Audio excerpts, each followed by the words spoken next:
ஜனங்களோடு எப்படி பாஸ்டர் நாங்க சேராம இருக்க முடியும் என்ன நீங்க கேட்கலாம். இங்க பவுல் எழுதுற வார்த்தையை கவனிச்சு பாருங்க. நீங்க உலக ஜனங்களோடு சேர வேண்டாம் யாருல அவர் என்ன போட்டுக்கிறாங்க, அவிசுவாசிகளோடு நீங்கள் வினைக்கப்படாதிருப்பீர்களாக. முழுசாப்படி அந்நிய நுகத்திலே அவிசுவாசிகளோடு பிணைக்கப்படாதிருப்பீர்களாக. இந்த வார்த்தை தான் யூஸ் பண்றாரு. சேருவது வேற, பிணைக்கப்படுவது வேற. ஆமென். நீங்க சேரலாம், பேசலாம், வரலாம். அக்கா என்ன அக்கா, ஐயா என்ன ஐயா, சிஸ்டர் என்ன சிஸ்டர், அம்மா அண்ணா எப்படி இருக்கிறீங்க, நல்லா இருக்கிறீங்களா, வீட்டு பக்கத்துல வேலை செய்யற இடத்துல பேசுங்க, பழகுங்க, அது தவறு அல்ல. பிணைக்கப்படாதே. இணைப்பு, பிணைப்பு. பிணைப்பு என்றால் என்ன? பின்னுவது.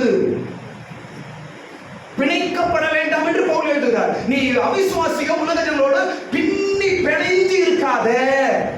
அப்படியே பின்னிக்கிறது போய் அவங்க கிட்ட போய் ஒட்டிக்கிறது. அப்படியே அவிசுவாசிகளோடு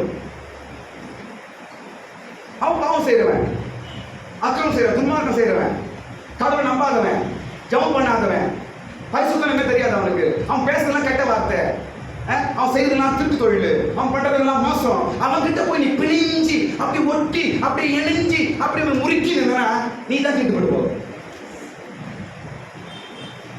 நம்ம வேற, நான் மறுபடியும் சொல்றேன், நம்ம வேற. நமக்குள்ளே ஒரு விசேஷம் இருக்கிறது, நமக்குள்ளே ஒரு விளக்கு இருக்கிறது. நம்முடைய அழைப்பு வேற, நம்முடைய சூழ்நிலை வேற, நம்ம வாழ்ற நம்முடைய லைஃப் ஸ்டைல் வேற. ஸ்தோத்திரம். இதெல்லாம் மற்றவங்களை எடுத்து சொல்லிலாம் இருக்க முடியும் நம்மளால. ஸ்தோத்திரம். முடிந்த வரைக்கும் அவிசுவாசிகளோடு பிணைந்து இருப்பதை நீங்கள் தவறுங்கள். ஹாய் பாய் சொல்றது வேறங்க, ஹலோ எப்படி இருக்கீங்க சொல்றது வேறங்க.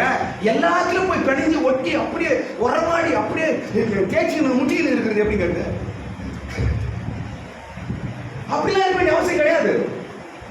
ஸ்தோத்திரம். நீ ஒரு பரிசுத்த ஜாதி, உனக்குள்ள இருக்கிற தேவன் பரிசுத்தர், உனக்குள்ள ஒரு அழைப்பு இருக்கிறது. ஸ்தோத்திரம். அவிசுவாசிகளோடு பிணைந்து இருக்க வேண்டாம். நம்ம வேலை செய்த அவங்க கிட்ட இருக்கட்டும், இருக்கலாம், அவங்க கிட்ட வேலை செய்யற அவங்க சம்பளம் வாங்குறோம், ஓகே. முடிஞ்சா இயேசு பத்தி சொல்லு. பிணைஞ்சுலாம் இருக்க வேண்டிய அவசியம் கிடையாது. பிணையாத. குடுக்கல் வாங்கல் எல்லாமே அவங்க தான். அக்கா என் வீட்டுக்கு வா, அக்கா நான் உங்க வீட்டுக்கு வரேன், எல்லாத்துக்குமே அக்கா கிட்ட சொல்லிக்கணும். கடைசியில் இயேசு முக்கியம், அக்கா தான் முக்கியம்.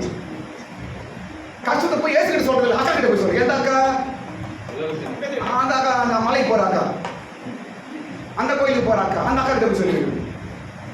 நீ யாரு? நீ தீட்டுப்படாத, உன்னை கெடுத்துக் கொள்ளாத. ஸ்தோத்திரம். கடைசி காரியம் சொல்லி நான் முடிச்சிருக்கேன். கடைசி காரியம் சொல்லி போயிட்டு தான் இல்லை. ஸ்தோத்திரம். கடைசி காரியம். ஏன் கவனிங்க, ஏன் தானியேல் போஜனத்தை தீட்டு என்று சொன்னான்? ஏன் தானியேல் போஜனத்தை தீட்டு என்று ஏன் சொன்னான்? தானியேல் இங்க எதை தீட்டுன்னு சொல்றாரு? சொல்லுங்க, எதை தீட்டுன்னு சொல்றாரு தானியேல்? போஜனத்தை, ராஜா கொடுக்கிற ஆகாரத்தை, போஜனத்தை தீட்டு என்று சொன்னான். ஏன்? ரெண்டு காரணங்கள். பாபிலோனின் போஜனம் தீட்டு என்று தானியேல் சொன்னான். ஏன் தெரியுமா? முதலாவது காரியம், அவர்கள் புசிக்கிறது அசுத்தமான மிருகங்களை புசிக்கிறவர்களா இருந்தார்கள். யாரு? பாபிலோனியர்கள். பாபிலோனியர்கள் சாப்பிடுறது என்ன சாப்பாடு? அசுத்தமான மிருகம். ஏன்னா கர்த்தர் சொல்லியிருக்கிறார், சுத்தமானதை சாப்பிட வேண்டும். சாப்பிடுறத கூட ஒரு பவுண்டரி வச்சு கொடுத்தார். கர்த்தர் சொல்லி கொடுத்தார், சுத்தமான மிருகங்கள், சுத்தமானவைகளை சாப்பிடணும், விரிக்குழம்பு உள்ளதை, அசை போடுவதை, இதெல்லாம் சொல்லி கொடுத்தார் கடவுள். இதெல்லாம் தானியேல் மைண்ட் இருக்குது. ஐயோ நாம் இதெல்லாம் சாப்பிடணும், இது சாப்பிடக்கூடாது அல்லவா? ஆனா இங்க பாபிலோன் என்ன சமைக்கிறாங்க? அசுத்தமான மிருகம் எல்லாம் சாப்பிடுவோம், எல்லாம் சமைக்கணும், எல்லாவற்றையும் சமைத்து அவர்கள் சாப்பிடுவார்கள். அந்த சாப்பாடு யார்கிட்ட வருது?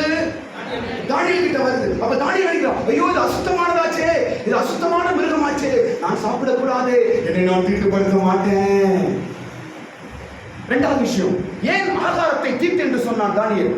பாபிலோன் போஜனத்தை ஏன் தானியேல் தீட்டு என்று சொன்னான் என்றால், இரண்டாவது காரியம், அவர்கள் சமைத்த சாப்பாடை சாப்பிடுவதற்கு முன்பாக அவர்கள் பாபிலோன் தேவர்களுக்கு படைத்து தான் சாப்பிடுவார்கள்.